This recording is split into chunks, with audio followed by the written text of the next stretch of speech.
Do you remember when Jerry Seinfeld dated a legitimate high school teenager? Yes, I do. Shoshana someone? Sure. I don't remember her name. I know it's Shoshana someone. Because when I first started becoming aware of musical theatre more broadly from like 2011 onwards, and people kept weighing on about Shoshana Bean, every time someone mentioned Shoshana Bean, I was like, Jerry Seinfeld underage girlfriend? Yep. That's her. That's her? Yep. You know what? I saw her on Singing with Pink on the Kelly Clarkson show recently, and no, I don't think she was. She seems older than that. I just saw her the playoff of. Did I send it to you from Hairspray?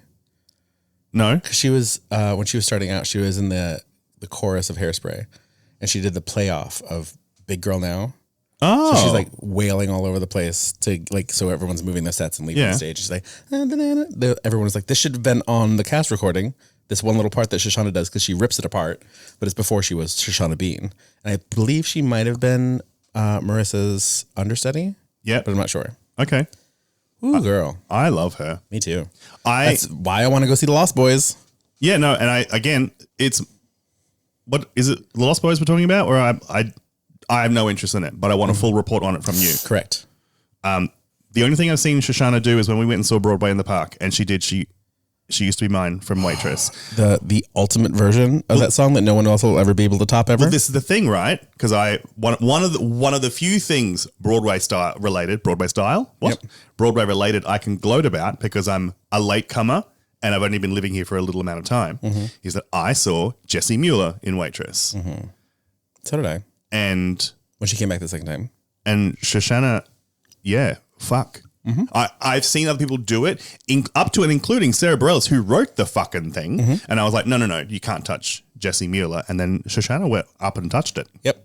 Touched it, snatched it right away from her. This is mine now, bitch. I will say, I will go see Shoshana Bean in literally anything. Yeah. Except Hell's Kitchen. Yep. Couldn't have got me in the door for that. So or Jessica Vosk. She was on the Kelly Clarkson show because Pink is guest hosting for a week. Yeah. Which is such an interesting, cool vibe. Well, while they're testing her. I have a question. Go on. Is Shoshana Bean the drag name of Sean Bean? No, but good. Could should be. Yeah. I would like to see Shoshana Bean and Sean Bean in a movie. Could Bean, should Bean. In Mr. Bean 3. Yep. 3? There have been 2. Have there been? And there was that series. So I remember watching that show as a kid and being like, ha ha ha, this is so funny. I've never seen it again since. And I don't know if it still holds up. Wasn't there a cartoon or was it like a web cartoon? No, there was definitely a cartoon. Yep. Imagine being able to make an entire career out of just being kind of fumbly and British and barely talking. Oh, when I saw him in Rat Race have lines, I was like, well, I don't like this. Yeah. I don't like this at all. Why is he talking? And then I found out about Blackadder and I was like, more lines? What? Blackadder. Blackadder. I don't know that one. Yeah, he plays like a king or something. Charles Beverly Rockhill. What? Are you not aware of Blackadder? Okay. Is it Black Cat-er? Nope. Black Hatter. Blackadder. Black snakes. Adder. Snatter. Adder. Snatter. Black snatter. You know the type of snake is an adder? I don't know that. No. Like an asp or an adder? I don't know adder. Asp, I know. Yeah. Adder. Black asp. Black adder. Black adder. Black adder. Adder. Je m'appelle Claude. Yeah. How do you spell it? Black? No, I got black. Adder. A-D-D-E-R. Oh, black adder. Black adder. I thought you were saying atter, like T, A-T-T-E-R. No, because at the point where you were asking me to specify, I would have then put on my enunciation pants and said black adder, but I didn't. I kept saying Is it two adder. words or one word? It's one word. Black adder. Black adder. Okay. Is a snake. No, he's a person, but an adder is a type of snake. Ah, okay. A black adder is a snake? No. So Mr. Bean is black. Ooh, wait. Pivot. Can you tell me what's going on in Australia? With what? Some lady running away from her radio show because a man was a dick to her? Oh, listen. Oh, fucking. Yeah, fucking. You put it You know what? on Instagram as if this was something that people would know about. I'm sure that a lot of his followers know literally, that was literally from all the Australians. Who are these people? Why do I dislike them? Is she okay? I don't give a fuck. Oh, okay. About either of them. She can cry into her millions. Okay, sure. But okay, so Kyle and Jackie O are their names. Got it. I forget why she was O, but her name's Henderson, Jackie Henderson. Back when I first started on air and radio, Kyle was pretty. He took over a nighttime countdown popular music show called The Hot 30, which used to be hosted by Jackie's, at the time, husband, Ugly Phil. Wow. Proper official name, Ugly Phil? Radio name, Ugly Phil. Okay. Wow. I feel like I'd be like, hey guys, can we change? Does it have to be Ugly Phil? Can it be regular looking Phil? That's why she was Jackie O, because he was Phil O'Neill. She was his husband, so she was Jackie O. She was his husband. Could it be? She was his wife, sorry. Okay looking in the right light, Phil? Yeah. He is. He's okay looking in the right light, Phil. Yeah. But I'm He, just like, he could do with a beard. Hey guys, does it have to be ugly? All right. I don't know who these people, so I don't even know if he's a nice person or not. Anyway, so they were a married husband and wife on-air team. They divorced, but also Divorce babes. Kyle took over the show and Jackie just stayed on and became his co-host instead. Okay. And his whole thing was he was not a political pundit shock jock, but a commercial radio shock jock. So the more outrageous, We the need better. the butt. But worse. Okay. Most famously, there was a huge controversy where they had someone under the age of 18, I think doing a lie detector test on air, like a stunt, and asked her if she was sexually active, to which, after pressure, she eventually said, yes, I was sexually assaulted. Ooh, okay. And the very next question from Kyle was that your only experience? What? Yeah. I have no interest in the sexual activities of people that young. No. He also went after Magda Zabansky once.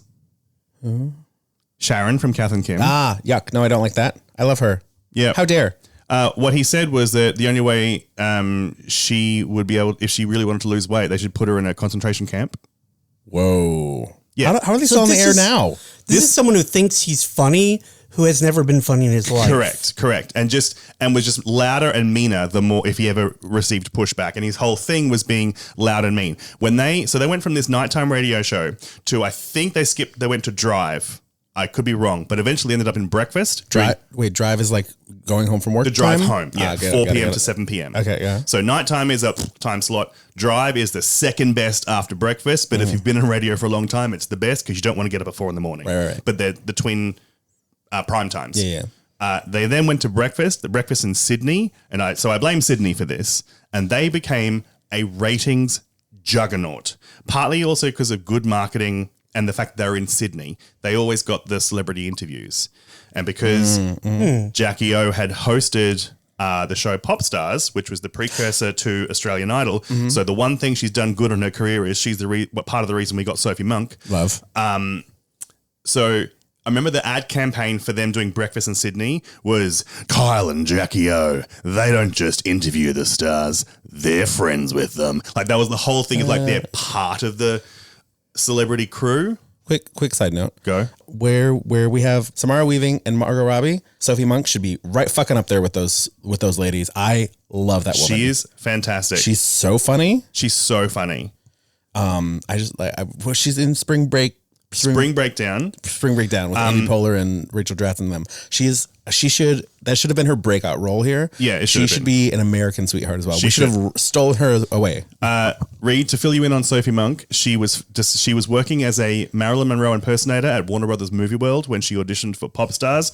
Ended up becoming part of the final group and was like a pop star with this group Bardot. Then released a solo career and did some acting stuff. And then years later, so she's the butt of a joke because she was part of this reality show. And she's bopped around for a decade being a celebrity of sorts. But also like early 2000s bombshell aesthetic. Very much so. Like she is a Pamela Anderson, a Carmel Electra. Like she's a gorgeous woman. Got it. Oh, yeah. Now imagine an accent worse than mine and a voice deeper than mine. Yeah. Coming out of that.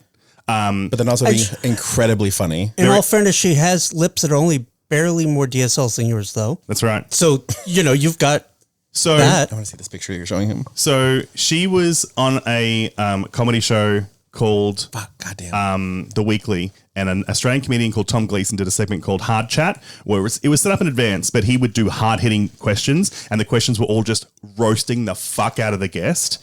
And she took everything with such good grace and laughed at everything. Mm-hmm.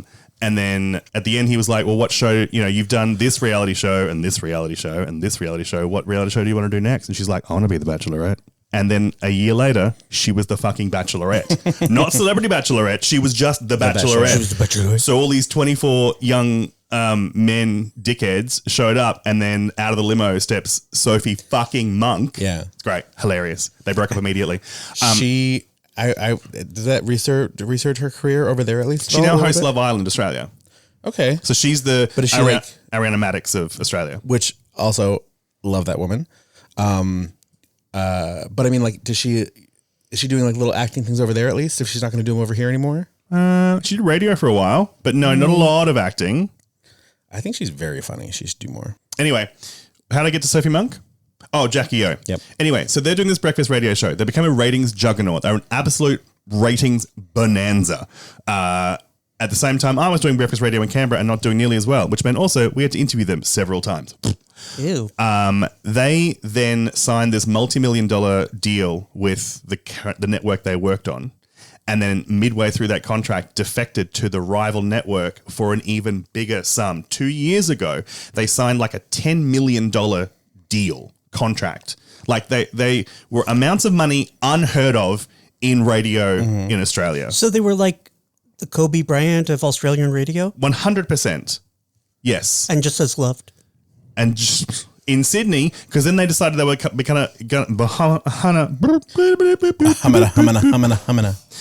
they decided they were going to become a nationwide show. And so they launched into Melbourne a couple of years ago. And Melbourne went, nah. Nah, fuck you. Their ratings sucked in Melbourne, which is very funny. Anyway. How long have I been recording for already? Yeah, great. Anyway. End of February, middle of the show. Nobody comes off great in this scenario. I'm not saying he didn't have a point, but he's also a massive cunt, so I don't give a shit. Yeah. In the middle of talking about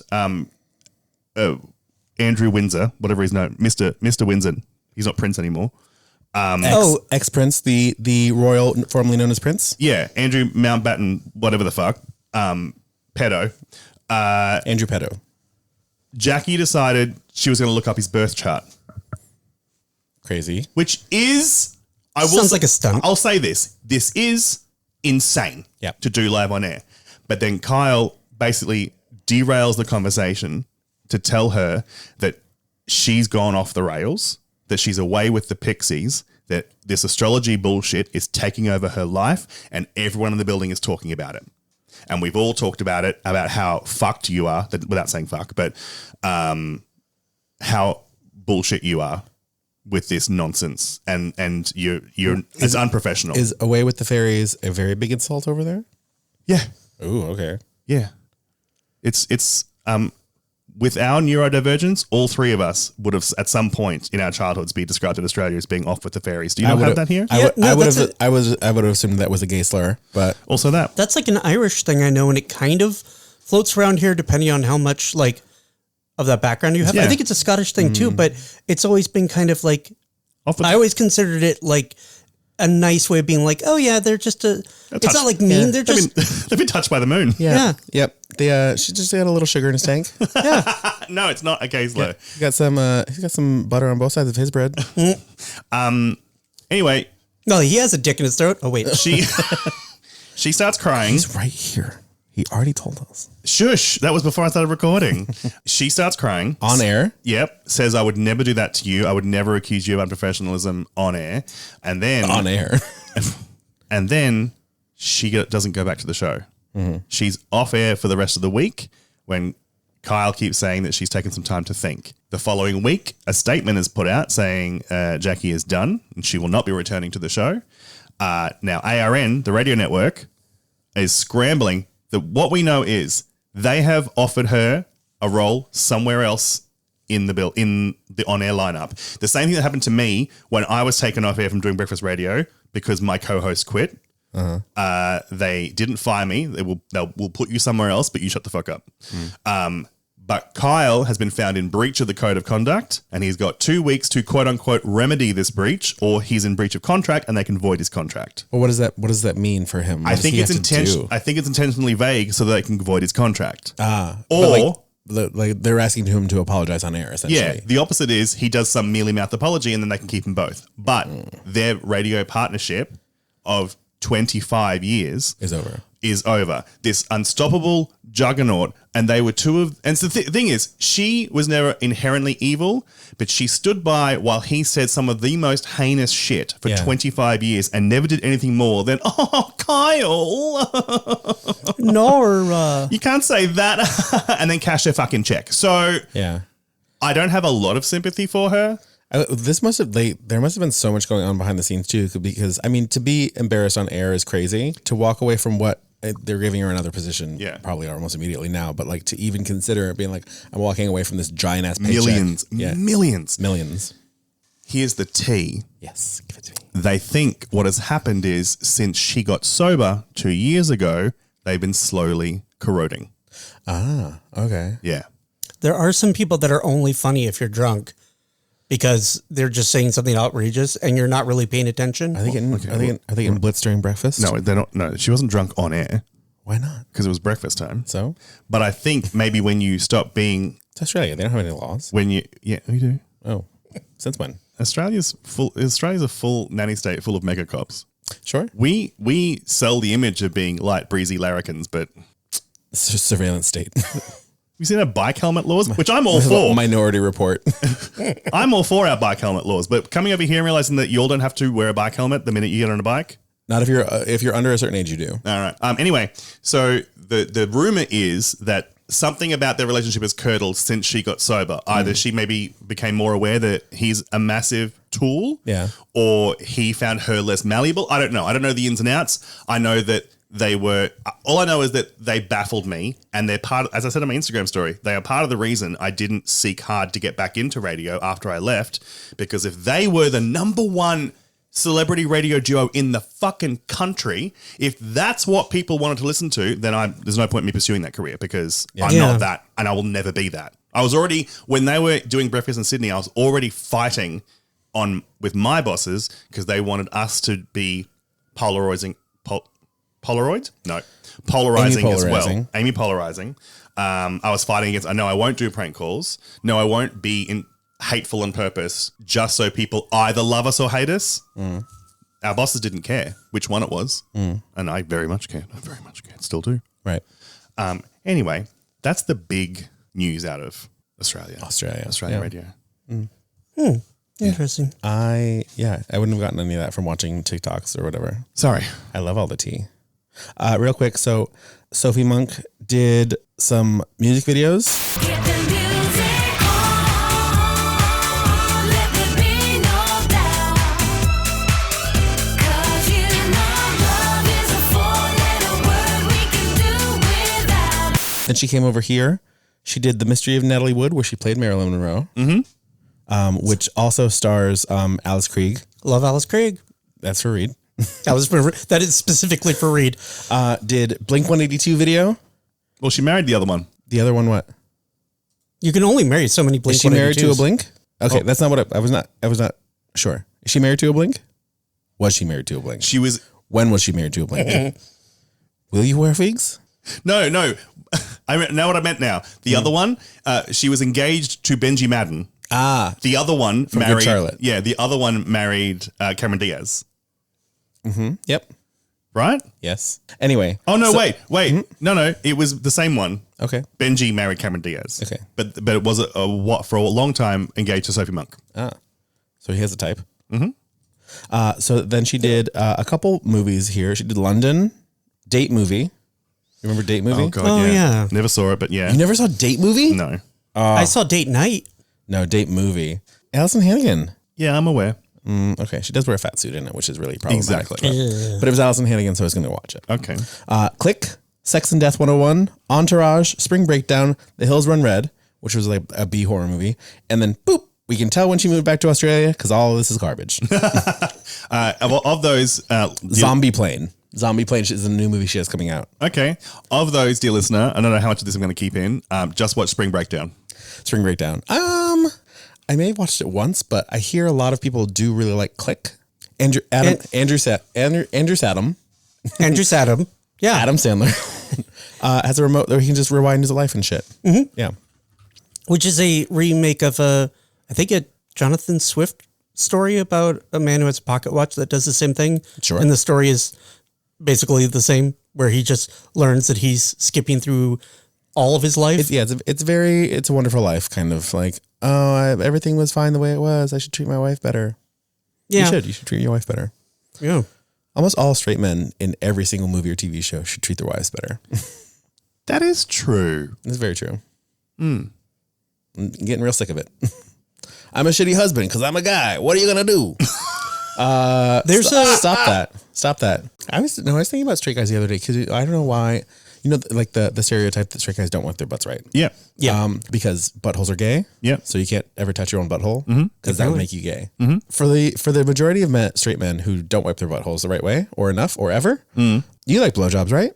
I feel like if you wanted more blowjobs, your butthole shouldn't smell like shit all the time. Yeah, make it more pleasant. So if you had a clean butthole, you'd probably get your dick sucked a lot more. Meanwhile, I saw a clip of a podcast on TikTok the other day of some straight guy talking to his other straight guy friends being like, before I die, I want to have sex with a dude. Yeah, I saw it. You saw that? Mm-hmm. And they were like, what, you want to fuck a dude? He's like, no. Well, yeah, but I also want to get fucked by a dude. Yeah, all of it. I want to experience all of it. Yeah. Good for him. And Just being curious. Just being curious. Check it out. Yeah. You never know. Listen, I had some very good sex with a straight guy who liked it up the butt, so. You did? Yeah, it was great. And thanks, Australia. I think I've told the story before, but I love telling it. Had a straight guy I worked with, very curious, asked me a ton of questions, which then led to us making out and then doing a bunch of stuff. Oh, yeah. And then afterwards, he was like, thank you so much. That wasn't for me. I didn't hate it, but that's not for me. Anyway, now he's married and got kids and he's a sports commentator. So he got real straight. Yep. I catch and release mine too. Yep. He's gone. But also, he knows with certainty that he's straight. Unlike any of his toxic cohorts who, what, my butt's gay. Yeah. He knows for a fact that he's straight because he's had my dick in his mouth. Yeah. No, I mean, we found out what he liked. We got him to, he's still straight. Good for him. Still very much like stuff in his butt. Liked a lot of stuff in his butt. Pegging exists. I know. Yeah. No, I tried to convince him several times. I was like, you should ask some of the girls because over the course of time that we were having sex, he was dating girls here and there on and off, nothing serious. And I was like, you could ask some of them if they would do that. He's like, I don't know, I'm too embarrassed. That's why you're here. I'm like, oh, listen, I'm very happy to be here, but very, very, very happy to be here. Yeah, but you could ask her. And if she says no, then she's not the lady for you. Yeah, because having your butthole penetrated is not what's gay. No. There needs to be another gentleman present. Yeah, right. And I was there. Yeah. That's why he was very much no kissing. But if you're... Oh, it's a shame. Oh, no, I got him once or twice. You like when a dog tries to lick your mouth? You got me, you bastard. No. Every once in a while, he just like was so into it that like he'd be like, we'd like kiss for a second. And I'm like, there we go. All right. Thank you. That was for me. Most of this is for you. I'm having a great time. This is for you. Well, for me. Yay, Charles. That is why we use words like toxic masculinity. Yeah. Is because it causes these toxic things. What's happening over there? I agree with you, Reed. What happened to you? Why are you wrong? Why is your face so red? It's the way you mimed the kissing. So now I'm picturing you just full porn, just railing some dude and then stopping to go. Yeah. Thank you. Oh yeah. Oh boy. Yeah. And then we know how that story ends. Yeah. You know how that story ends. Do I?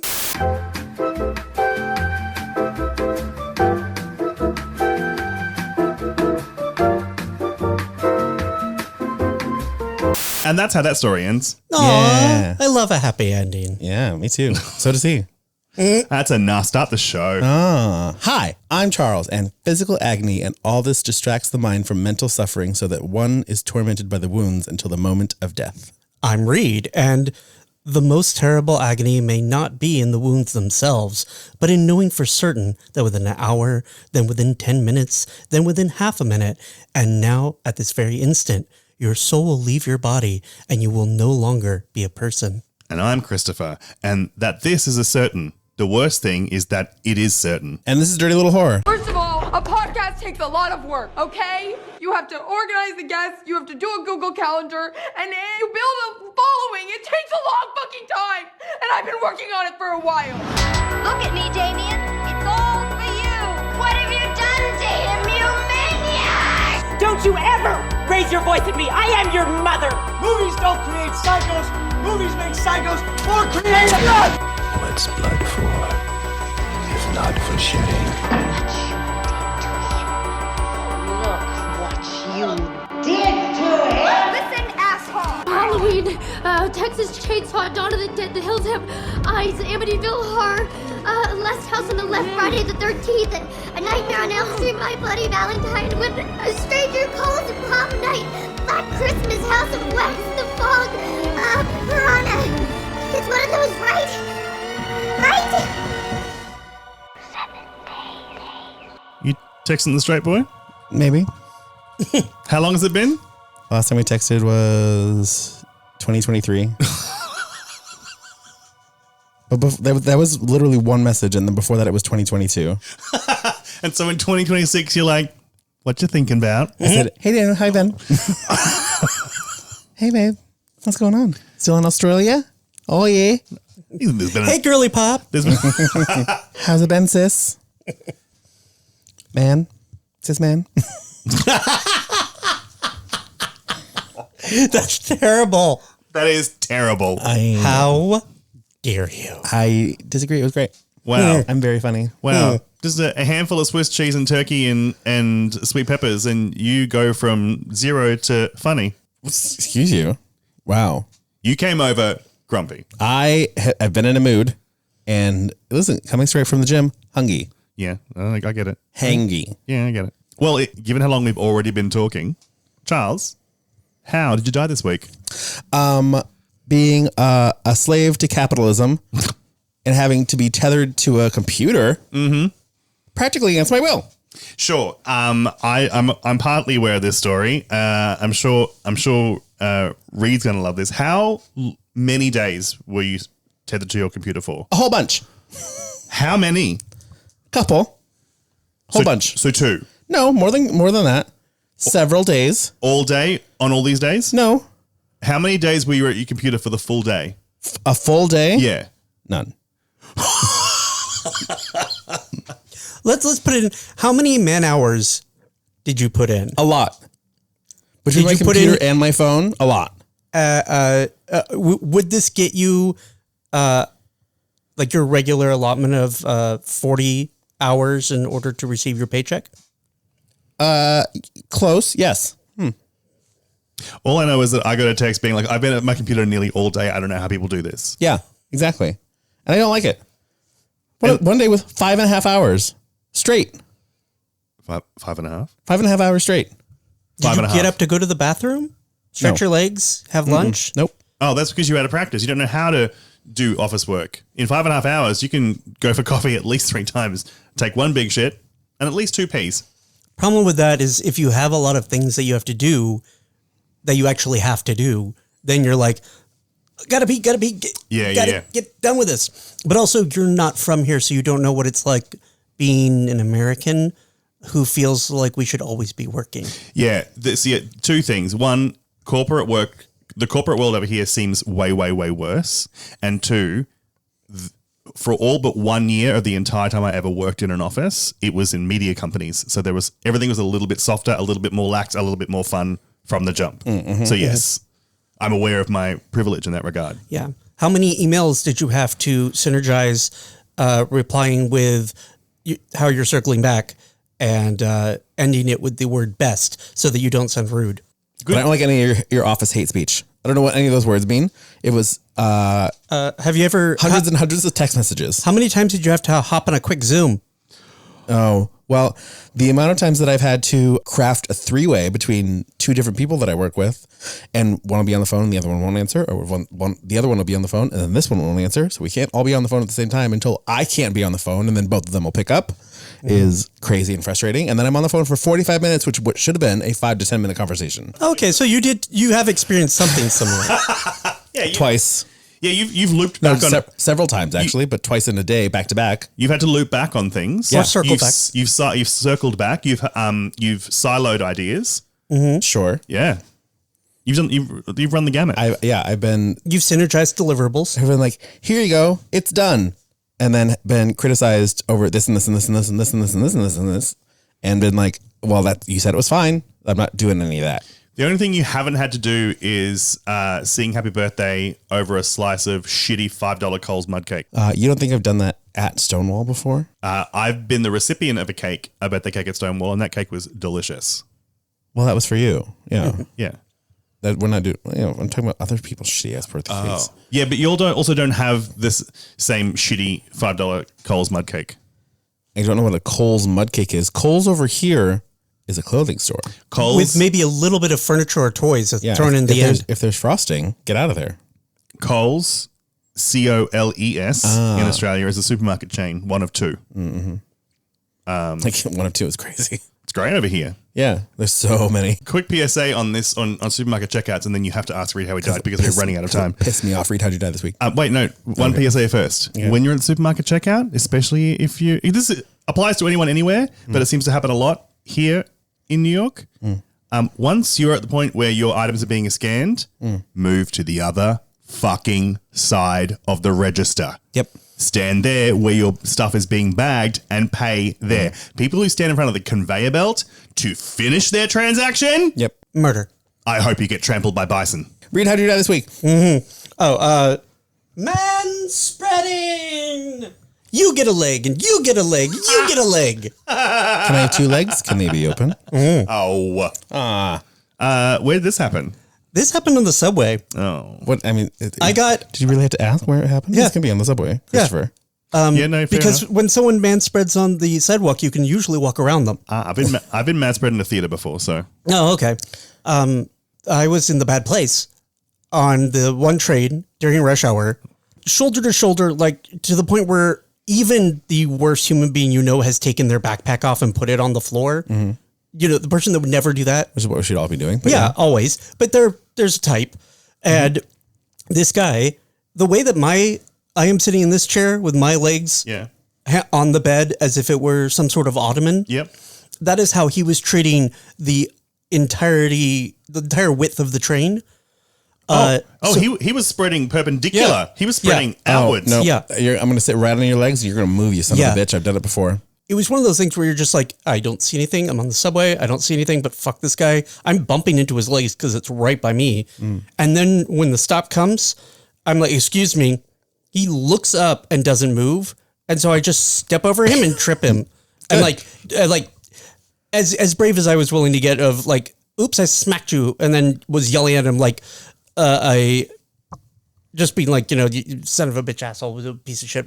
Can't move his goddamn fucking legs. Yeah. I died because in reality, I wanted to have yelled at him as I left the train. I actually tripped on his legs and then was trampled to death by the other people who also didn't say anything to him. The other day, was getting off the train to go to the gym and the train wasn't crowded, platform wasn't crowded. I get to the door, it opens, there's a guy standing right there, right in front of me. And I just stare at him. I'm like, you gonna move? Yeah. You getting off or you just... No. He was trying to get on the train as I was getting off. And I was like, you gonna move? You gotta let people off, dude. That's how this works. And then pushed him. Yeah. I do love pushing people when you're getting off of the train. Listen, fuck cops. I don't want any cops on trains or in stations whatsoever. Mm-hmm. I think we need like a train matron to walk through and be like, hey. No. Like someone who's like train etiquette. Get your feet down, take your bag off. What the fuck are you doing? Move away from the doors, you piece of shit. And it's somehow that person that would never get in an actual fist fight because nobody would mess with them. Right. The TikToks you see of, I don't know where it is, I don't know what country it's in, but the dude who guards pedestrian crossings and when the motorbikes pull up to the stop sign to stoplight, but they're across the pedestrian crossing, he just jumps on their bikes and then hits them on the head with a big mallet. Yep. With a big inflatable mallet until they back up. I love this. So many videos, and he's always wearing some kind of crazy costume, but he jumps on their bikes or straddles the bikes, like clambers up over them and goes bonk, bonk, bonk, bonk, bonk until they back up. Yeah. Amazing. I've hit we did that some in the cars before with my hand. Like, you do the smack when they... I'm walking here. Yeah. Not as much here because they're mostly terrified, but in Atlanta, fully almost been murdered while someone's looking at me. They have the red light. I'm in the middle of the pedestrian crosswalk, between sidewalks in the middle of the road, and they're like turning and about to hit me, being like, "Why are you here?" Yeah, I've done that. Someone did that to me once. I just walked into the street, and then they were turning onto the street I was walking at, and they beat at me to get out the way, and I turned and went, "What?" Just stood there. What? Yeah. Now we're both stopping. How do you like that? Yeah, I would have been gone by now. But fuck you. But no, we need trained matrons, and I want a brassy old lady who's like, no, fuck you, and also with a cane. You're not gonna. No, not that old. No, I want her to have the cane as a threat. Oh, sure, but it's not going to be used, but it's there. Already a federal offense to assault an MTA worker, so no one's gonna fuck with her. Hopefully. But then it'd be like, take your feet off this thing. As anyone like, this is a full train. Take your bag off. Take your bag off your shoulders. No one stand by the door. Move in, move out. Let's fucking go. If you don't want to sit in the seat because it's gay to sit in the seat, you want to stand instead, don't stand in front of the fucking seat. Yeah. Et cetera, et cetera. Oh, yeah, murder. If there's there's a 3-seater and there's an empty seat in the middle of 2 men, I'm sitting there. Fuck both of you. Oh, I always do that. Yeah. We're all gonna touch thighs. Oh, interesting. Your knees can come together all of a sudden. Oh, and when they still try to manspread, I'm like, oh, we're playing gay chicken. Yeah, I like this. You hate it. I love it. Oh, anyway, you know what? We're quickly running out of time. Christopher, how did you die this week? It was I was technically farted to death. No, that's enough. But if you'd like to elaborate, you may. 1, no explanation needed. 2, I believe you. Yeah. No, it was Charles. Charles was. Excuse you. What? Yeah. Yeah, that's right. Yeah, that's fucking right. Okay, because discretion is the better part of valor. So when I'm at work, I don't like any of those words. First of all, you have seen the TikToks about fart walks. Yes. Where you should go for a walk after you've eaten. Yep. You should also know that before every shift at the bar, I have a burrito. And so 30 minutes after, I could do with a fart walk. So sometimes I don't want to crop dust the bar. So I will go to the long deserted corridor and make my way up there and fart. So I was walking around doing my job. I felt one enter the chamber.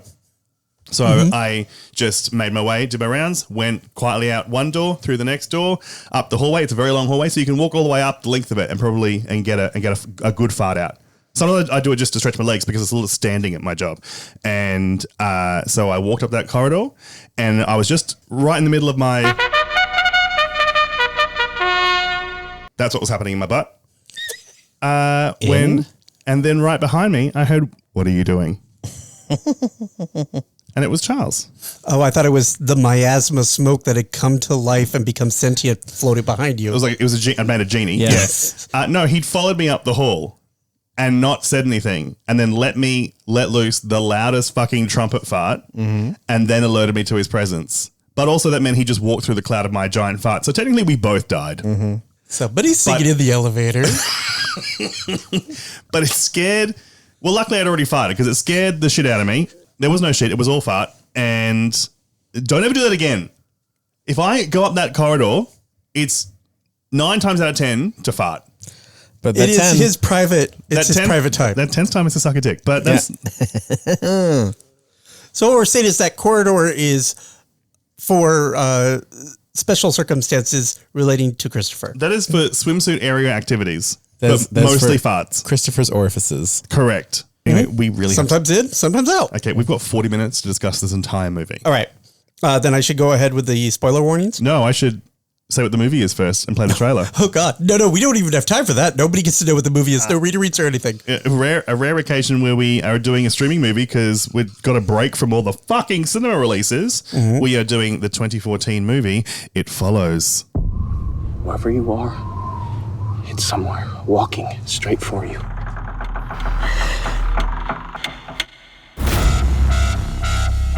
It could look like someone you know, or it could be a stranger in a crowd.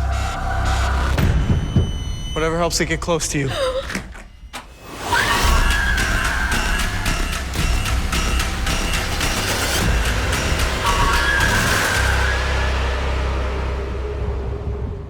Could be someone you know. Could be a stranger in a crowd. That could be walking behind you while you fart. Yeah. Whatever it takes to get close to you. Charles follows. Charles follows. Yeah. And he gets farted on. No one but yourself to blame. When I was at dinner last night with my friend who's visiting from LA, another friend who lives here as well, she works at, well, we won't do details. Me and one of the women was like, do you smell that? Yeah, I smell that. Do you smell that? Yeah. And then we turned to our friend and we're like, do you smell that? And she's like, that was me. Yeah. Very Miriam Margolyes of it. Mm-hmm. It was great. Oh, yeah, that farty old lady. Farty old lady. Loves an onion. Eats radishes and onions like they're apples. Will jerk off a man in a tree. And then does cameos where she's like, here's a special fart just for you. Yep. There we are.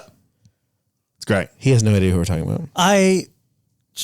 She was a herbologist. She was. Got it. Professor Plum. Yes, she was Professor Plum. Sprout. In, there it is. She was Professor Sprout in something. I knew it was a Something vegetation. Yeah. Professor Vegetation. Yep. She was the dentist's nurse in Little Shop of Horrors. Oh. In the movie? Really? Yeah. The old one? Yeah. Ask it. I'm off duty. That's her. Ah, I didn't know that. Yeah. I haven't seen that movie in a while. I'm There going to you go. rewatch that. Okay, so read admin for this movie. All right, admin. Spoiler warning, you had your chance. 12 years ago. Yeah. It's written and directed by David Robert Mitchell. It stars Micah? I think Micah. it's Micah Monroe, Keir Gilchrist, and Olivia Lucardi. Content warnings for this. There is nudity. There is sexual-based horror. And there's the frustration of knowing you will never, ever have that pink clamshell e-reader. Son of a bitch. And we're trying something new. The body count for this film is 2. Or is it? Or is it? Or it's 2 and a creature. Or maybe not a creature. But maybe not. Or is it? Or does it? Or does it? Or have we? Or will you wear wigs? Should Should you wear wigs? Should you wear wigs? When will you wear wigs? Yeah, two humans. 2 people of the bipedal persuasion. That's it? Mm-hmm. Yeah. Yep, just 2.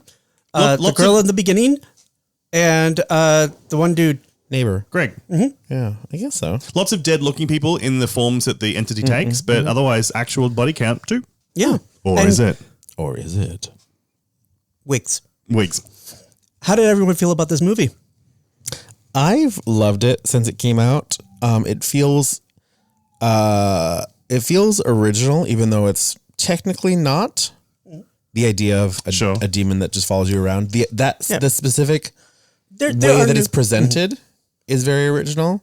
Yeah. It's not the general idea isn't. But then there have been so many ripoffs of it since that have just recycled it. Specifically Smile.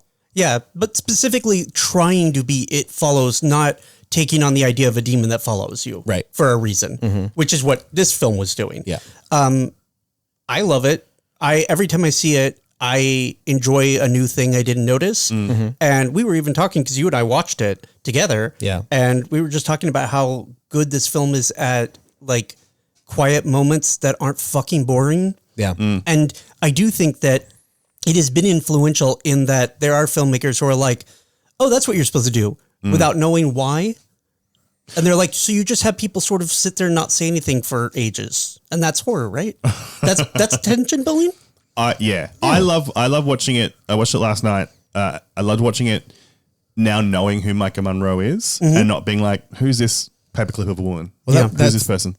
I believe this is the first time I saw her in anything. Yeah. I didn't even realize it was her. Yeah. So like since seeing Longlegs and getting to know and finally recognizing her. Yeah. Even then it's still a struggle. Yeah. Because I think she has reverse Sienna Miller facial blindness, in which I'm always like, I love her. Who's she? She is in that movie that I saw a little while ago called 100 Nights of Hero, that He-Man, the guy who plays He-Man, was in. And it was hot as hell. And Charlie XCX was in as well. That movie was fucking fantastic. She's in this movie with Skarsgård that I want us to cover called Villains. Yes. And it's great too. But then you have Longlegs. You have Christopher's new up-and-coming favorite movie will be released soon, Reminders of Him. Go fuck yourself. It's a Colleen Hoover. A Colleen Hoover. The other thing about this movie I realized is that it predates Stranger Things by a year. And we were talking about that. I was like, oh, got it. Because I was like, I had to look it up because I was like, this is showing, it's doing the synthesizer thing, but with such restraint. And then I realized, oh, they're copying them. And then it's what everybody's doing and It Follows. It Follows is doing the synthesizer because, one, they are intentionally obfuscating the time frame by having old phones, new phones, old TVs, made up technology, but also because they had no fucking money. Yeah, but they had taste. They sure did. It's exercised so beautifully. We were even talking about how so funny that you both said the same thing. The costuming also has that same feel of like, we don't have any money, but you know what? We're going to put it together in a way that makes you go, wait, what? Why? But also adds to the tension. I did text Charles that every scene in this movie, my first thought is, what the fuck is she wearing? Not in necessarily, not always a good way either. Well, in the same way that this is happening in a universe where you could have little clamshell e-readers, which rude. Please make that happen. Yeah, how dare. Why isn't even that merch? Why can't it be? Why can't even have a fake one? Yeah. But in a time when you don't know timeline when it happens, is it 80s? Is it 2000s? Is it 90? When are we happening? What's the trend here? All these TVs are really old, but then you can be in the backyard in a swimsuit and the next day wearing a winter coat. Yeah. Like I like that seasonally, you don't even know when it is. Well, walking next to somebody who's wearing shorts, and it has that like this is how teenagers put clothes together sometimes. Yeah, new cars, old cars, were all over the place. Puka shell choker and a Sherpa coat. So when it comes to her movies, Villains is on my watch list. I forget that she was in Greta because we did not love Greta. Didn't love Greta, but she's in it. Yep, she saves the day. Spoiler. But then Longlegs and then 100 Nights of Hero. And she's also in the new remake of The Hand That Rocks the Cradle. It's on Hulu. I'd watch which that. I keep meaning to watch. Is she the Rebecca Tuna Mornay character? Mm-hmm. Interesting. I was going to say she has the intensity for it. She does. She has the range styling. Yeah.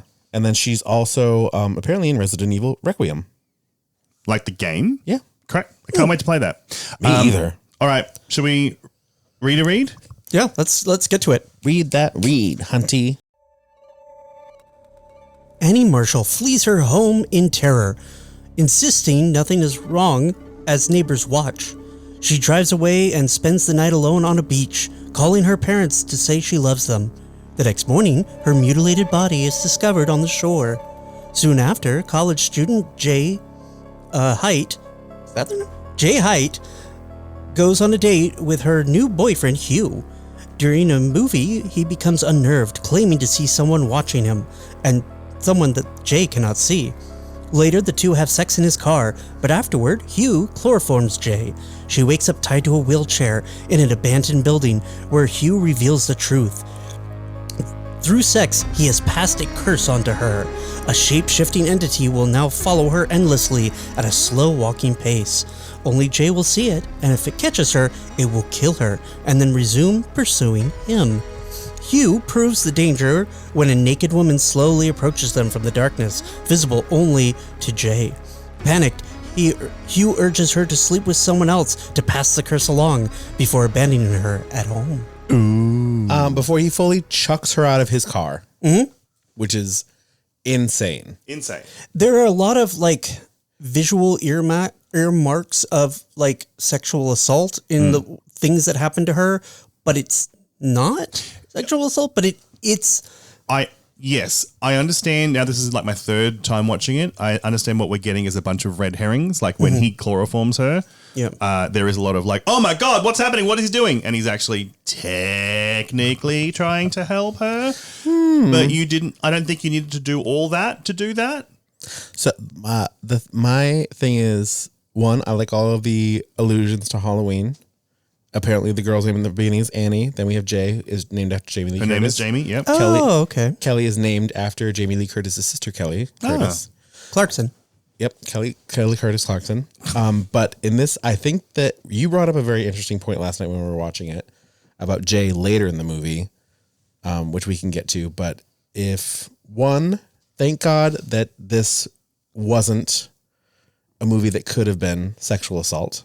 Yeah. Yeah. Because up until now, that's consensual. Yep. And then there's the chloroform, where does the high school boy get chloroform? Who knows? Right? No, I'm asking for a friend. Where do you get chloroform? No. Okay. You don't need to know that. And then tying her to a wheelchair is crazy. Absolutely bananas. Unnecessary. Yeah. throwing her out of his car, unnecessary. Telling her to fuck someone else, I guess. Like he's not doing this to benefit her. He gave this to her. Yes. On purpose. Yeah. And then later when they finally find him, which we'll get to, but the fact that everyone's not beating the absolute shit out of this man is crazy. It is crazy. Yeah. And I will say, the movie does kind of change your expectations because you realize that he didn't pick her because she's weak, or he didn't prey on her he knows that, or he wants to tell himself that she'll be okay because she's gorgeous and interesting and fun to be around, and she's not going to have a problem getting laid if she wanted to. See, this is what you also brought up. I'm only going to bring up Reed's points last night. Great. She was very talkative. But I just thought they were interesting. I'm not sure if you remember them, but you brought up the fact that is the girl in the beginning someone that he had already slept with and hadn't proven it to her, so she didn't know what to watch out for, which is why she died, and now it's back after him. So this time he has to prove it to a girl that he sleeps with. So like, you need to pass this on. See this here? And maybe, see this here? This thing? The naked lady. And maybe he needs to find an in-between of not telling the person anything and getting them killed, and tying them to a wheelchair to prove it true. It may or may not be true that he slept with both of these women, but that was a theory. That's a good theory. That Reed came up with, and I was like, that kind of makes sense. And it nicely cuts out all of the, I don't believe what's going on. I can't believe what's going on. No, we believe from the beginning. Very much so. Very much so. And her friends can do that, but our character is embedded. It's such on it. It's such a good opening too, because right out of the gate you're like, the fuck is going on? What the fuck is going on? So she's running away from nobody. Yeah. Also in heels on grass. Good for you, girl.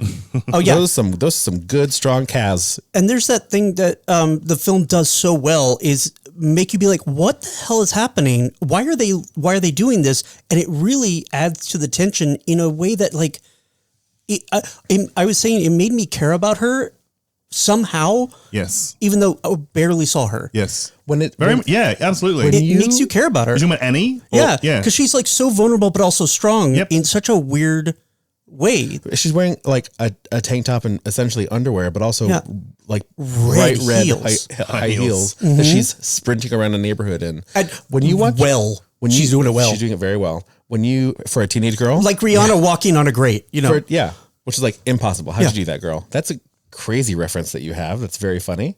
I don't know where these things come from. No, but that was just a very specific meme of a very specific time on Twitter and Tumblr. That's very funny that you referenced. When you were doing the intro trailer, like, were you paying attention to it or just getting the audio? Like, did they kind of give away what the twist of this movie is? No, they don't. No. So really. You would have watched this movie starting and been like, "What the fuck is happening?" It? Okay, and that shot of her at the beach is just gross and gruesome, but holy shit. So you remember that shot from this movie. Yeah, always. And there's actually several shots that I remember. And I think the shot of the car in the field with the light is the least of them. Like, there are so many interesting shots. In the field with the light? The poster shot. When they're doing it? Yeah. I think actually after that, when she's hanging out the car door and she's picking flowers, that shot is also one that sticks in my mind. Right before she gets the chloroform. I love when we're like outside from the street and the tree, the hanging of the leaves are framing her as she's like doing something with the pool. With the ants? No, it was like way back. And when she's like trying to skim out the leaves and someone's knocking on her front door. Yeah. Mm-hmm. And it was just a beautifully framed shot of like the way that the trees were hanging. There was a little window and you felt voyeuristic, like you were looking at her in her bedroom through a window like a monster creep. Mm-hmm. And it did all of that for you, even though it was the most like suburban domestic thing you can imagine. Yeah. I do find it funny watching this movie, especially the lifestyle I lead now, more so than when I first watched it. Yeah, that's one. Okay. The idea of a curse that's passed on to you sexually that you have to then pass on by having sex with someone else. I'm pretty confident that if someone passed it on to me, I would never see it again. I literally said that's why this movie is very straight. Yes. And I wonder if the monster goes only after straight people, because if it was gay, it would never see another person because like one market dates and it's all over the world. That was what I was talking about. I was like, so I find out that I have this demon. I spend one night at the Eagle. Yeah. Yeah. Or I fly to San Francisco and go to Folsom. Yeah. Mm-hmm. I'm not seeing that demon ever again in my life. It's like one escort. Well, I mean, what they allude to at the end. Yeah. Like one visit to rentmen.com and you're safe, and they're definitely safe because they do it for a living. Yeah. So it's like that demon is like running around like it's supermarket sweeps and they keep changing stuff on it. No. And it's like, oh, I can't. It's like a mom with too many kids. Like it just can't. When you Google Maps can't find signal and it keeps resetting where the cursor is. Oh, fuck, now I've got to go here. Oh, fuck, now I've got to go here. Oh, fuck. I went the wrong way. It's like when an event happens in a multiverse and you just have it split off into like 3 different little, this could have happened, this could happen, this could have happened. That, but gay. There's no gay people in this movie is crazy. And again, I know that the whole movie is an allusion to STDs and specifically HIV, but like, again, give me one night at the Eagle. I'm never seeing this again. It almost makes me think like maybe. And I'm going to get there early and I'm going to stay. Maybe a long time ago it did meet one gay and it was like, fuck, okay, I'm not doing that again. But that's the thing. Straight people only. Say that straight teenagers only. You had sex with one person and you gave it to them. But if you have sex with one person and then another person and then another person and then another person, does it go through all of those people and then back to you? No, or just one straight line back to you? No, the rest are all for you, mate. I'm just saying. The rest are all for you because once you pass it on, it's now that person's job. Right. So it's whoever they have. You can't bank them. So, but then maybe not the Eagle. Maybe it should be like a full on orgy or like Folsom where everyone's fucking on every corner. No, it's one person. No, but I said it just quickly, needs to be. I'm just saying it'll quickly spread like bum bum bum bum bum bum bum bum bum. Now it's sure. all the way over yes, there. I get what you're saying. Yes, But then it has to come back down the line. An orgy would be success. Yes, you're right. Yeah. If like okay, so what if I had sex with a person, they had sex with the person, passed it on to them, and then that person had sex with me at the same party? Is it back to me again? Ooh, full circle. Yeah. So that's maybe something for the sequel. Yeah. We were also talking about how I'm not anti-sequel. I'm just there's a lot of movies that are coming out because we have no new ideas for a while, and we'll have new ideas. That's how reconstruction and deconstruction of genres and things happen. But It Follows doesn't need a sequel. It doesn't. It is actually improved by not understanding what's happening or understanding the rules. And even a Charles, this movie is one of his, or at least you said to me, exception to my rule. One of the exceptions to a Charlesing. Where like I don't need all the questions that I may or may not have. I don't necessarily need answered for this movie. He just enjoys discussing the hypothetical. He does not need to carve his way. Yeah, where's my answer? Tell me. Let me talk to the director right now. Yeah, he does not need to find out the absolute truth answer of how this works. Yeah, the full mechanism. Wow. Should we rapidly move on to Creed to Read? Sure. Yep. Sorry, everybody. This is a very good movie. This is our last Hard Out episode. Correct, yeah. We did like 3 in a row. We did 3 in a row. Yeah. Yep. It's crazy. Okay. Sorry, we have things to do. Sorry. Why is it so loud again? Fuck off. What's loud? I don't hear nothing. No, I haven't played it yet. The volume was up. Oh, I hear it. I don't know what you're talking about. What? Charles? Oh, no. Point to the ear, you hear the high beeping. This one.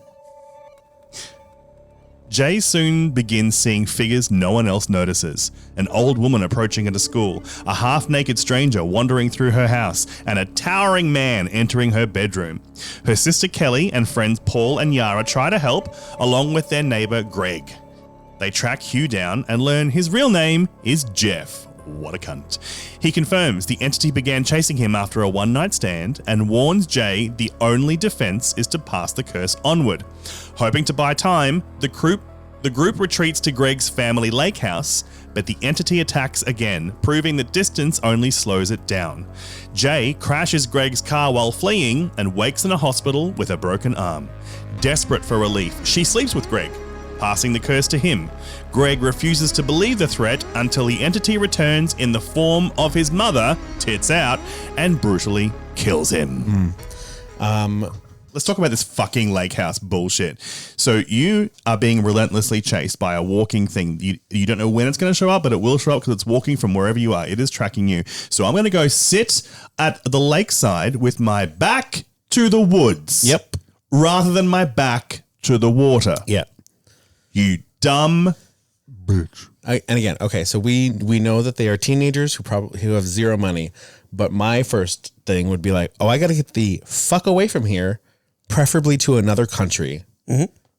Yeah. Like, I'm going to Dubai. I'm going to Australia. I'm going to Brazil. It's very reminiscent of that. There was a meme going around that like, you get an offer. You can receive $1 billion, but there is now a snail somewhere in the world coming for you. If it touches you, you die instantly. Okay. Done. It can only move at a snail's speed, but it is always heading in a beeline for you. Done. Like in Weapons.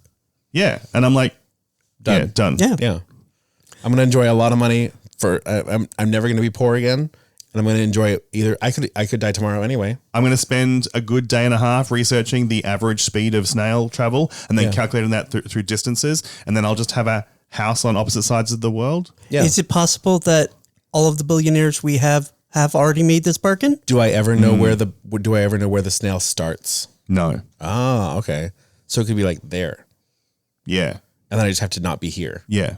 For a real long time. Yeah. But if I know my dramatic irony, wherever you go is actually accidentally closer to the snail. Well, me trying to, like, because of my ADHD and the reason I always, well, not always, but often miss trains is because I'm trying to make perfect connections and like leave everything as long as possible, that I'm going to sit here until the snail is at my bedroom doorway and then quickly run to the airport. That's when I get a 3-hour flight delay. Can I kill the snail? Smash it book? No. Oh, it's invincible? It's invincible to you. To me. So can I have you kill it? Oh, no, it's also invincible to everyone else. Oh. Sorry, it's invincible. It's... You stupid bitch. I would be like, I'll just give you some money to kill it. How much? I want $1 billion. No. Some money, not all money. Then you're on your own, bitch. Wow. Okay. Wow. You're getting nothing in my will then when the snail kills me. I can't kill the snail. In my will, it's going to be like, someone take money away from Christopher. Oh, no, worse. Yeah. Shit. Christopher owes my dead body money. I want to be buried with all his money. Fucking hell. Yeah. So again, I'm gonna be somewhere else. This lake house was a bad idea. Also, she crashes. Terrible driver. Crashes the car. And then luckily the thing doesn't catch up with you before someone else does and saves you. That's crazy. Well, because you do not see it running, but there's no way that however far they drove, which I know there's like a little bit in here of like, I think this movie is also talking about suburbia and the unimaginativeness of teenagers stuck in suburbia without realizing they can just leave. Because also you're a teenager, you can't just leave. Right. I mean, you could, but you can't, you know? And they don't want to have a hard life. They want to have the same kind of life, just not with their parents around. And the ennui that they are experiencing might have affected, because like he even says like, oh, my parents wouldn't even notice if we went to the lake house. And it's like, yeah, you have a lake house, but good for you. This, there's no way this thing was able to slow walk all the way up to the lake house in a week, let alone a few days. Right. I think that there are some. I think it teleports. There's some timey-wimey things where I'm like, they shouldn't be moving that fast. Also, they're still moving real slow. So I like the Halloween illusions again in the classroom when she's looking out the window. They've done it in so many movies that Jamie Lee Curtis, I'm in class. A thing's outside. Go. I do not like the tall man still to this day when he comes in the door. Hate it. Which is why no, because it's so good. I love hate him. I love him. And I love that they do it again when she's on the swings and the neighbor comes out of the darkness in the same kind of appearing kind of way. I remember the first time I watched this movie that it was the tall man that made me lock in. And I was like, yes, this movie's great. No, because it's a jump scare without being a jump scare. Correct. Even last night I was like, I don't like it. Too tall, yuck. Too tall, yuck. And then also again at the beach house when they're all in that little garage thing and that little kid puts his face through the hole. Yeah. Nope. Fuck that little. Nope. Absolutely not. What a smart thing for not only the story to make the creature look different each time, but also just to keep us from getting bored. Yeah. Absolutely. Reed was pointing out that the majority of the time the creature is wearing white or is naked or has a titty out or something. And like they look generally harmless and they just look like a person. And I was like, the one broke into her house with a titty out and pissed on her floor. Yep. Why are we pissing on floors, demon? Don't know. It's the only time it ever does that. And it lets out other bodily fluids, mainly blood. A lot of blood. But does that stick? Because only she sees the pee. Yeah. Do we see the pee? Like if the demon pissed on the floor, would I see the piss? Because I know that the demon broke the window. Well, the real question is, could you trip on the piss? Yeah. Slip? You wouldn't trip on it. You would slip on it. No, because it's carpet. You would just get a damp sock. In the kitchen? It's in the kitchen. Oh, then maybe you'd slip on it. Yeah. Here's the thing, though. Can I slip on the demon piss, or can only she slip in the demon piss? These are questions that, again, the sequel could answer. I will say the entity does suffer from the malady that we've talked about before with killers in horror movies, where if you stopped titting about, pun intended, and just got on with it, you'd fucking get your man by now. Yeah. Because the titting about with the pissing, and then later in the movie, I'm not sure we're up to it yet, where they back out of the driveway and there's a naked dude just on her roof. Yeah. Full bush out. Yeah. So wait, entity, you got to her home, but then just climbed up onto her roof to watch her. You could have had her by now. Yeah. Well, and because it's a metaphor for that dread. It's a stunning shot. It's horrible. The dread that we have when we're waiting for the test results. A medical something. Oh, I'm in that zone right now. That kind of feeling. Oh, but you mean I haven't had sex with any strangers. Why would I have any STDs? But I definitely have STDs. Yeah. Yeah, that fear. Mm-hmm. Yeah. I didn't pack a gun, but what if I packed a gun? What if I packed a gun? Yeah. But I think logically in this world, just because the one dude figured out a pattern doesn't mean that this entity is locked into that pattern. No, you're absolutely right. And I was saying, like I said, with my, I still stand with my theories on death in Final Destination. If this is like some kind of immortal demon, it is bored. So it's not going to necessarily, the point is not to kill everyone. The point is to do something with its time. It's how I felt about kissing the straight guy. I'll get you. Yeah. I'll get you. I'll get you eventually. Don't worry about it. I'll get you. I'm going to stand naked on your roof for as long as it takes. I'll get you. But I think it's you're right. It's enjoying fucking around with her a bit. Yeah. And it's like, I'm being taken to interesting places. I haven't been to a lake house before. I'm going to piss on this floor. Yeah. Nice pissy floor. Shit on these walls, Ray. All right, time for cheetah read. Oh, all right. Jesus Christ. Mate, someone's really pushing me along. 6:52. Listen, I'm not the one who has to be there. Part 3. Jay runs again, spending a night alone on the beach and considering passing the curse to strangers. Eventually, she returns home where Paul offers to take the burden from her, but she refuses. Instead, the friends attempt a desperate plan to destroy the entity by luring it into a swimming pool and electrocuting it. The creature appears as Jay's father and attacks them, but Paul manages to shoot it repeatedly before it collapses into the water. Later, Jay and Paul walk together through town, holding hands, as the distant figure slowly follows behind them. Yes, in order to shoot this thing in the head, I had to shoot at your head repeatedly. Yeah, so underwater. So this is the thing. It's of course it would finally show up as someone that she knows, considering that Greg died being fucked by Demon Mom. Yeah, which is crazy. That's a hell of a way to go. Like so that was how we were wondering. So the girl at the beach, her legs all up and backwards. The demon, when they catch up to you, always fucks you to death. I think it gets to do. I think it gets to kill you however it feels like. It definitely fucked Greg to death as his mom. Yuck. And that's where I think it's sadistic, and so that's why it does the slow walk. It could run, but then it would be over too quickly, and it'd have to move on to another person. And I think it can teleport when it feels like it. I don't think it's bound by any rules. I don't think it's bound by any rules. No, the question is did it fuck Greg to death because it was in the form of his mum, and that's the most disturbing, or does it always fuck your victims to death? Yeah. Don't know. Because her leg was bent backwards. I mean, that could be from fucked to death. Could be. Which is also awful and makes it sound worse. But it didn't fuck him to death in like a fun way. It fucked him to death in a painful way. So it could have fucked her to death in a painful way. Yeah, true. Like I said, I think that it gets to, it's like, oh, well, let's see, spin the wheel. Fucked to death by your mother grinding on you. Got it. All right. Done. One tit out. Here I come. But also we failed to mention that Paul, this entire movie, has been a little fucking creep. He's a little creep. He's a little fucking creep. Little fucking, and for him to end up with her at the Sheldon end of this looking. is like some incel bullshit, because he has been in love with her his entire life. He's been a fucking creep about it. I don't think that there's any way that he could have worn her down. And they're just like, oh, well, we killed the demon in a pool. Guess we're together now. And he's wearing his like dad leather jacket walking down the street or something. He's a badass now. And he has a flask on that porch. And she likes bad boys. I have a flask and a leather jacket. I'm still a creepy little fucking dude. Which is why I like the scene where he offers to sleep with her. And she's like, yeah, that's not why you want to do it. No, so no. But then the way it ends, But also, weird. He goes to the sex workers. So I don't think he trusts that the thing's dead, because they shoot when it looked like their friend, they shot it in the head. Yeah. And it still came for them. Right back up. And just because the pool filled with blood, again, I'm like, everything works that if it's just fucking with her to be like, oh, I guess I'll bleed all over the pool. You guys go have your fun. This is what the thing they're planning on electrocuting this thing. That doesn't work. Obviously, the pool's too big. The demon is only throwing in one electronic device at a time. They plan on putting them all in at once, which might have killed the demon. We don't know because it never actually happened.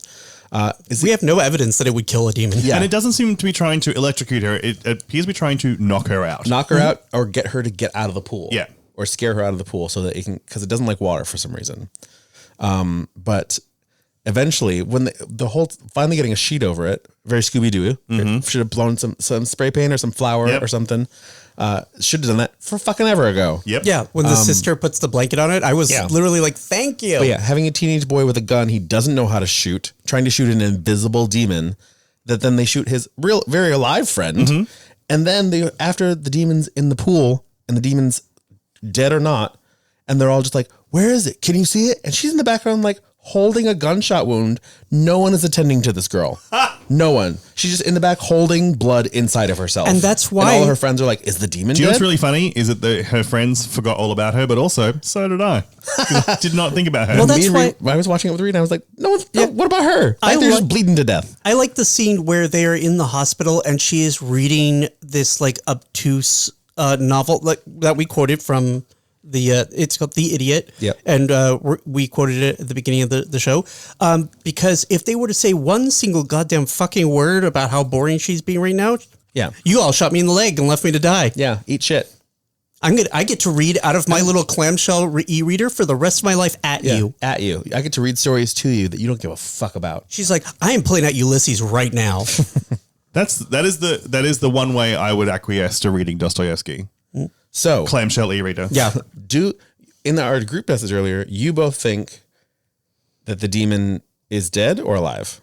Alive. I forgot how it ends. So well, the way it ends is ambiguous in that the way they're framed, you can see a person several several driveways behind them, but it doesn't mean because it's the suburbs that it's actually following them.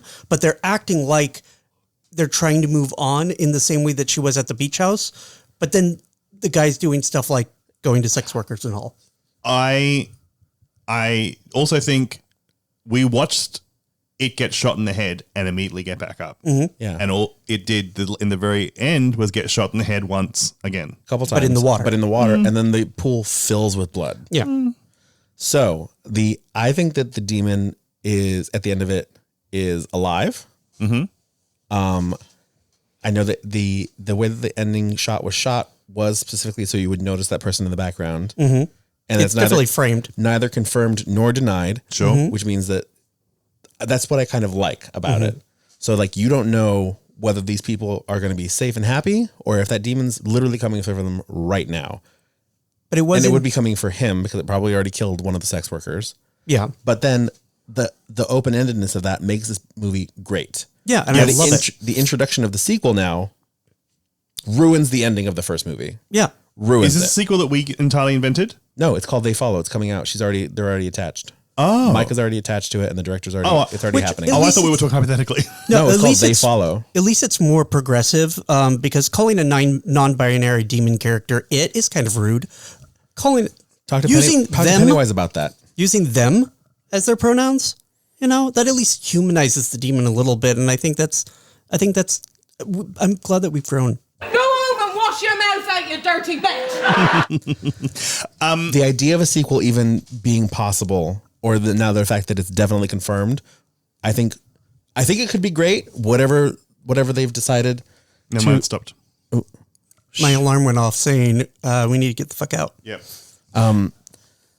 I think that the idea and the confirmation of a second movie ruins this movie. Although I'm very open to a sequel. Sure. I don't think this is a movie that ever needed a sequel. No. But I'm glad that hopefully they have a brand new crazy idea. I'm going to watch the fuck out of it. That really twists us on our head because this movie twisted everything on its head. Yeah, absolutely. Would Britney Spears survive in this film universe? Oh, yeah. Girl's constantly on the move. Yeah, great. Never catching up to her. Yep. What's she going to be? You don't know.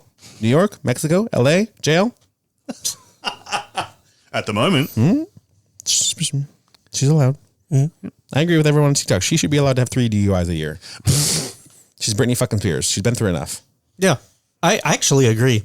I think she should be allowed to drive I intoxicated. firmly disagree. Under no circumstances are DUIs okay. But also, can't she just buy people to drive her around? Does she actually have to drive when she's drunk? That's a lot of the we're not getting into it right now. There's another 15-minute conversation. Would Leslie Ann Warren survive this universe or whatever? I'm a little worried that she wouldn't, because if she's going to be settling down with our very good friend Allison, I can't guarantee they're going to be monogamous, but there's a risk there. Yeah. Would Kylie Minogue survive? Yes, she's had not over the years quite a lot of men in her life, and at least one of them has cheated on her. So the entity's been palmed off all hither and thither. Good. Yeah. And your randomly generated diva for this week, Sandy B. Would Sandra Bullock survive this film universe? I say based on rom-com history alone, yeah. Oh, yeah. Again, been a lot of suitors. Yeah, a lot of suitors and a lot of supernatural stuff that's like, she can even get a suitor through time via mailbox. Exactly. She can get a suitor via What if she just opened the mailbox one day and one of that big tall one just came up? If that happens, then her and her sister, Nicole Kidman, can cast a spell on it and be fine. There we go. You know how, how they've had date movie and scary movie and not another teen movie? No. And Vampire Suck and... Yeah. Like the Meet the Spartans or whatever. Yep. What if it was just a parody of Sandra Bullock movies all wrapped into one universe? Sandra Bullock movie? Yeah. That I would watch. Yes. Who's playing the lead role? Sandra Bullock. Then yes, I'm 100% it has to be completely meta. Yeah. Yeah. Yep. Someone make that happen. Oh, no. 28 days at the lake house while you were sleeping. Magically practical. on the net, practical Speed. blindside. Yep. Congeniality. Yeah. Congenially. All right, we have to go. I am so angry because there's so many more movies I could think of with Sandra Bullock and how this would work together. Yeah. And I want us to workshop this. We have to go. I got the lake house in. We're fine. Yeah. You can find everything you need for this podcast at dirtyhorrorpod.com. You can write to us. You can find all our episodes. Next week, we won't have a time limit, so we can gas bag for a bit more. Son of a bitch. Even though we gas bag for so long this time, that's why we're running out of time now. You can find Charles at Charles Rockhill. We can find Reed at Reed. No, fuck you, bitch. Nah, you're done. You're done. On Instagram. And you can find me at Christopher Tamia. This has been Dirty Little Horror. Until next week. Try not to...